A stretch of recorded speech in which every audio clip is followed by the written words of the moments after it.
Without a doubt, the best part of watching the Liberal Party lose the Toronto St. Paul by-election was knowing that there was going to be an absolute flood of whining and coping online, where the Liberal Party, as well as their supporters on social media, were going to basically blame everyone but themselves for the Liberal Party losing one of the safest Liberal seats in the entire country.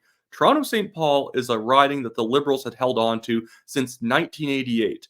And in 2024, they lost the seat to a pretty colorless conservative candidate and a campaign that really didn't seem like they cared that much if they won it or lost it. The Liberals threw everything that they had at this race. Every single cabinet minister pretty much came out to support Leslie Church. They threw all of their volunteers at it. Tons of money was poured into the riding, and the Liberals still lost it. And now the Liberals are pretending that the riding didn't even matter to them. They don't care at all. Canadians are just emotional. Canadians just don't understand all the brilliant things Justin Trudeau is doing. And even if things suck in Canada, well, they suck in other parts of the world, so who cares? These are actual lines being used, and I'm going to go through some of them today here. First, I'm going to start off with somebody inside the Liberal government. It is Mark Holland, the health minister, who for some reason keeps talking about this by-election when he is the least emotionally prepared to do so, having an absolute meltdown on Power and Politics on CBC, what should be a softball interview that he is turning into an absolute rout of himself, for some reason coming on here and complaining that Canadians are emotional, while he can't get emotional control of himself either. They were examined on Monday in Toronto St. Paul. Well, I mean, look, the walls of Fortress. What did they do? They won Toronto St. Paul's. They breached Fortress Toronto. Like, that matters, though, Minister. That matters. I mean, come on. What did they do? What did the Conservatives do? They came in and they said everything that's wrong in the world. No, because people are upset for sure. And then it's in a by-election where there is no consequences to flipping a seat. And right now, who's happy about the world? Like, it's tough out there. I don't care. You go to any country. I don't care where you go. These are difficult times. People are frustrated with that. So, yeah, congratulations to the Conservatives. They got people to agree that the world is tough right now. The world is tough right now. Yeah, that's a great line. That the Liberals should run on that as a campaign slogan. The world's tough out there, brave it with us. No, guys, the world's not tough out there. There's a lot of governments all over the world who do the same stupid things that you guys do. It's not the international situation that's making it hard on you. Javier Milei, the new president of Argentina, is turning that country around in record time, within 6 months of him becoming the president of Argentina, a country that is a fiscal and economic basket case with massive debt. He's running budget surpluses. He's paying down the debt. He's cutting regulations. He's cutting government bloat. He's doing a great job. Guys, it is a pure choice that you suck at your jobs. It is a choice. And then you going out there and saying that Canadians are just upset right now because things are tough. Dude, pack sand. No, you're making them tough, and you pretending that Canadians just need to settle down a bit is incredibly insulting. And if the Liberals want to lose the seat in the next cycle, I hope that the Conservatives clip everything that Mark Holland has said in his little media scrums he's done over the past 2 days and just play that on repeat. He thinks you're stupid. He thinks the Conservatives manipulated you because you're emotional children, and that it's not that the Liberals are bad at their jobs. It's just that it was a by-election that, didn't really affect anything, and you guys were just lashing out on us for things that, are happening internationally that we can't control. Yeah, if the Liberals want to lose this, they're going to keep marching Mark Holland out there to talk about stuff like this. And they do. Thank you for True North. You should give them a follow on Twitter. But they made this great clipping of now Mark Holland saying, well, yeah, we've messed up some places. But again, it's just tough out there. Thank you very much. I will point out, just for the record, it was not hypothetical for 40,000 people in Toronto St. Paul's on Monday. They did actually make a decision. So let me take the first part of what you said, because you're right. People in St. Paul's made a decision, and we're responding to that. But I think that people in St. Paul's knew they weren't changing a government. They were saying, we're upset at the world right now. I knocked on those doors. I didn't hear anybody saying, I love Pierre Poilievre's plan for the. Wait. Mark Holland, I thought the riding didn't matter. Why were you showing up? Why were you showing up to door knock in a riding that didn't matter? It doesn't affect the government. But symbolically it does matter a lot, because if a Toronto St. Paul voter is changing their mind on whether they not want you guys in the government, that does mean something. because these are your base of voters. In 2011, when the Liberals were wiped out with Mike Ignatieff leading them, Carolyn Bennett in Toronto St. Paul was still able to handily win her seat. Now when Carolyn Bennett retires and you throw in a Liberal staffer to run against, frankly, someone who just comes across like a CPC staffer, you guys lost. It wasn't like the Conservatives ran the most hyper-charismatic candidate in the world who was a big name. No, it was a pretty standard Conservative race. They obviously threw more resources into it than they usually would because it's the only race in the country going on right now, and you lost. So this idea that, Canadians are just emotional and they only voted to send us a mini message, but they're going to come back to us. You have to justify why they'd want to, and they're not proving that they can pivot at all in anything that they've said in the aftermath. Justin Trudeau is basically just saying, we hear you loud and clear, and we're going to be attentive to your needs, with no commitment to changing at all. Country, because he doesn't have one. He's reflected the anger that exists in the world. Well done. Where are people happy in the world right now? It's a tough time to be alive as a human being. So that was about frustration and being able to express it without changing governments. And I understand that. And that message is heard loud and clear. And for Terry, Dan, and I, we're going to dig deeper. I'm going to wake up in the morning and try to work harder and try to do more and try to meet the frustrations of those people with better effort and clearer communication. But, I don't. It's such a pathetic line in the aftermath of having screwed up this badly in government for 8 years to say, we'll work harder. No. Work smarter. Stop doing dumb things. I don't care how hard you're working at implementing bad policy. It's bad policy. Stop. That's what people are asking you to do. Stop. Reverse course. Stop with the bloated spending programs. Stop with the high taxes, high regulations. Stop with handing out contracts to your friends. Stop the corruption. Stop the anti-Semitism. This is what they're asking for, especially because Toronto St. Paul is 15% Jewish.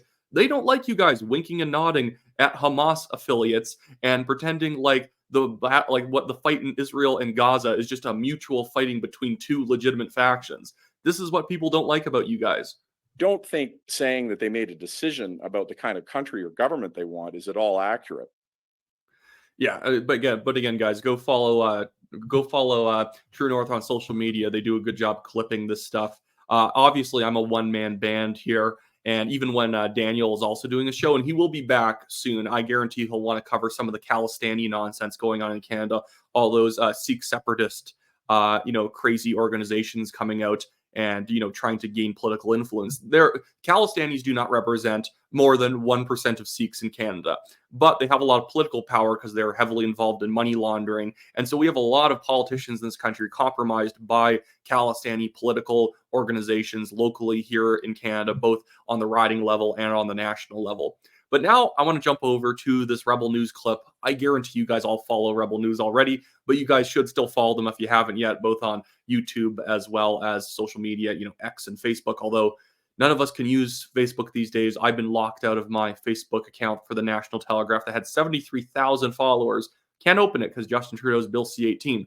But they have this great clip where one of their reporters asks a Liberal Party volunteer, what happened to Toronto St. Paul? And he says, well, it was the Jews who lost us. Not quite, but he's basically saying that Melissa Landsman interfered in this race. I'm surprised. She was leading by 700 and then woke up this morning and it was about 590 for Stewart. What do you think that is? I think there was electoral interference by Melissa Landsman. She sent letters to the Jewish community to vote for Conservative. What are your guys' thoughts on the election results from last night? And then obviously those two just end up ignoring her. But it's so pathetic.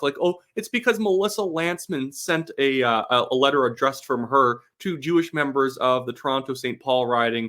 That's not election interference. That's smart politics. That there is a group of people in a riding who generally have an interest in not having people shoot at them and firebomb synagogues and their Jewish community associations and whatnot. And she wrote a letter, they probably figured out where all the very generic Jewish last names were on the voter rolls, and they sent them letters. That's perfectly above board, but I guess that's election interference because it's only democracy when a left-wing party wins. I said this back when I made a video on the Westlock plebiscite.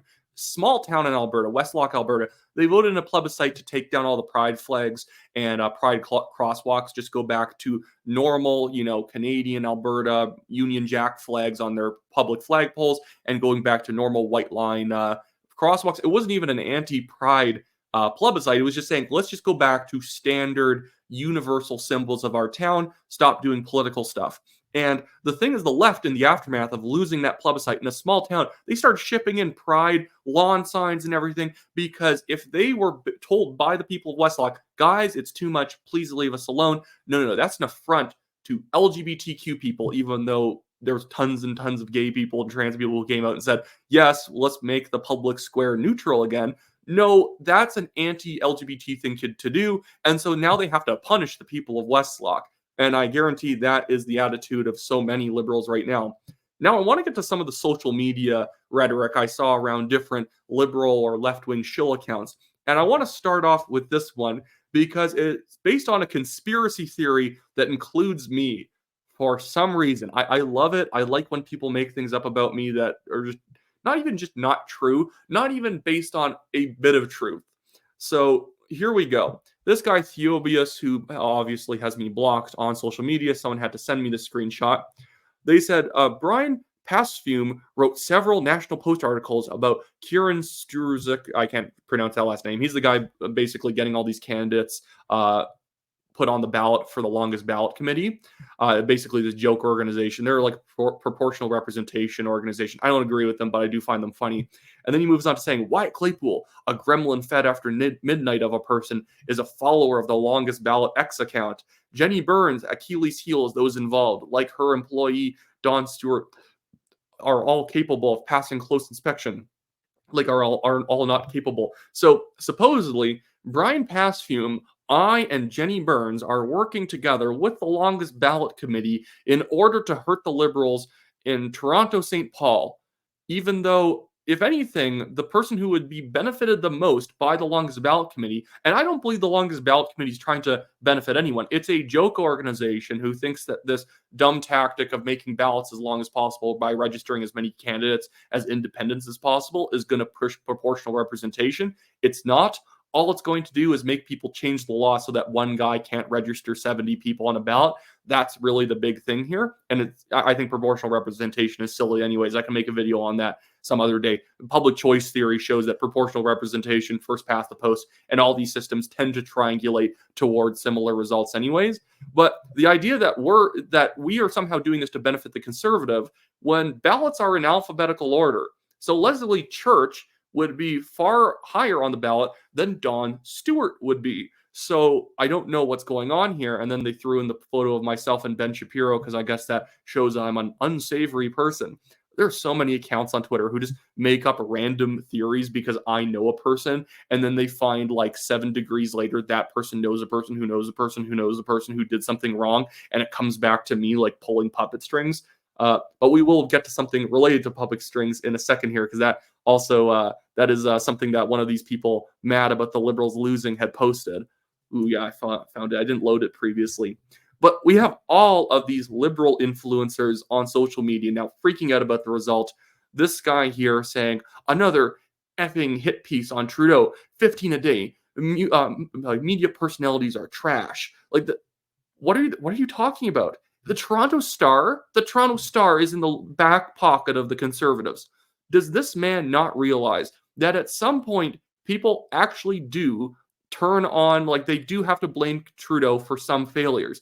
The Toronto Star is famously left-wing. All these people will say, well, the people who own them are conservatives or whatever, but they don't control the editorial, the editorial process of these publications, and they mostly have left-wing biases. They'll pull up these stupid charts, if you've ever seen them, trying to prove that every single outlet's pro-conservative, because they'll say that all these outlets endorse the Conservatives in this election. It's like, no, an op-ed writer endorsed the Conservatives, and usually the most popular op-ed writer from every publication is the Conservative, because all of these publications are selfish and they want more viewership, so they have op-ed writers from multiple different political perspectives.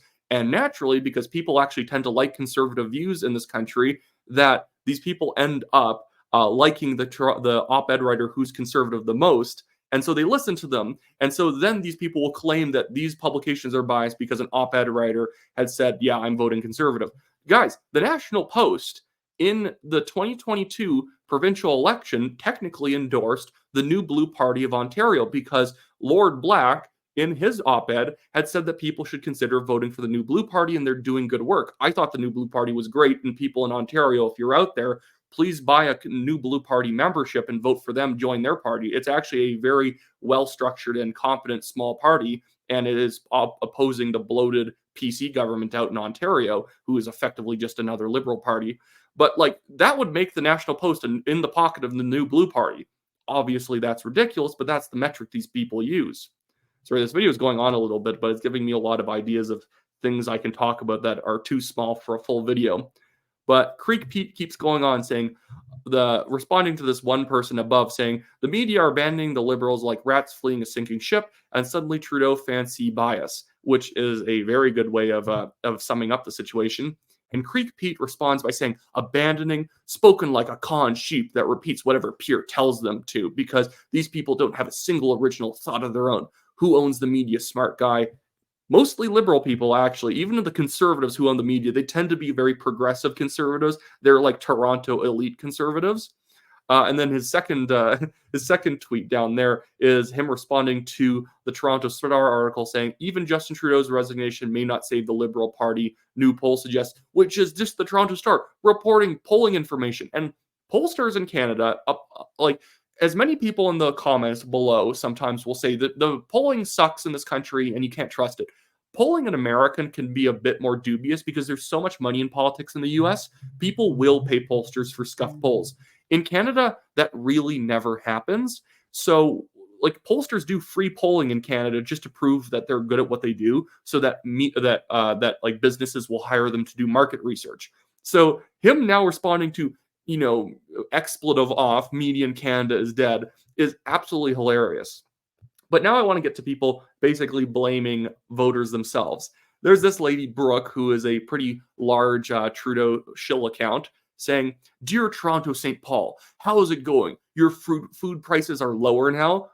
I love it. I love the emotional breakdown that's taking place on the left. Do they think that food prices were going to fall down immediately, even if a conservative government was elected? It's so childish to go at them and say, well, is everything better immediately? Oh, if it's not, then you guys made the wrong choice. Things sucked before, Brooke. I don't know how you have missed this. This person, Rody, another liberal shill account, you can even see they have good traction.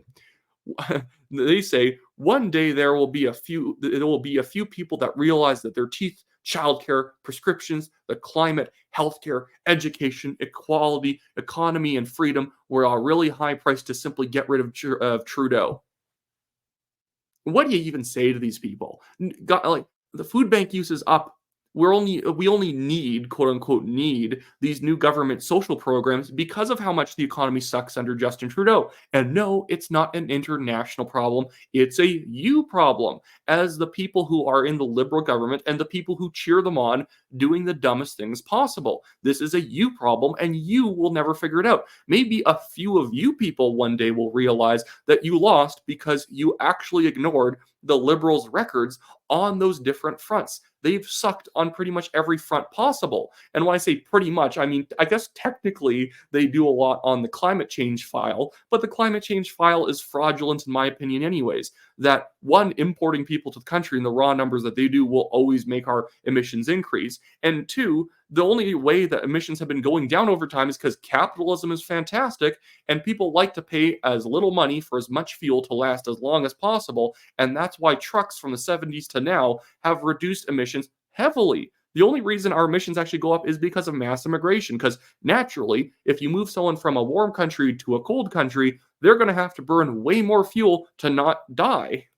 Now moving on to another one. I love the conspiratorial feel of these ones. No, I forgot to blank out the guy's swear.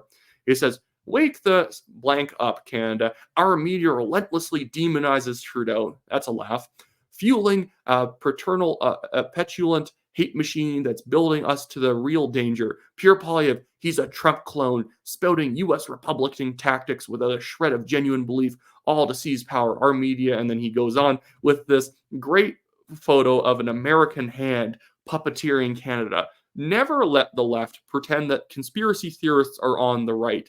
Yes, there are conspiracy weirdos who mostly go and vote for the PPC. And I'm talking about like actual conspiracy theories, not you saying that the Liberal government is corrupt and then an idiot online saying that that's a conspiracy theory. I mean like genuine dumb garbage like the world's flat.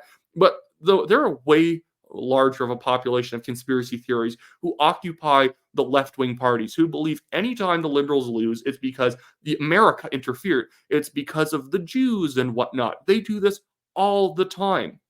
And again, it wasn't that people were just getting a little bit tired of Trudeau. If you look at the vote share proportions, the PPC lost votes, the Green Party lost votes, the NDP lost votes, the Liberals lost votes. The only party to gain votes was the Conservatives. It is not because of some trickery that went on. It's because nobody likes the Liberals or the left. People don't like the PPC. Because the PPC is a party where they're unfunctional, they're not proving that they have stability, and they're basically just whining at the Conservatives. All the parties who spend all day long whining at the Conservatives somehow lost because they're not actually pitching real solutions, especially those who actually have control over policy, which defines the Liberals and the NDP. But anyways, bit of a longer video. Actually, I thought this was only going to be 8 minutes, and now we are 21 minutes into this thing. But I guess that should be it for me today, guys. If you want to donate to my legal fund, that would really help me out these days, guys. A lot of random people trying to file lawsuits and whatnot against us for literally no reason. We have this ongoing one with this Chinese billionaire who's trying to hit us for defamation, which in over 2.5 years of this case going on, I was 22 when this case started, and I'm about to turn 25. And in this period of time, he still hasn't shown how we defamed him in any way, but he keeps throwing paperwork at us, and for us to fight back costs us thousands of dollars. So anything you can contribute to the legal fund really helps me out.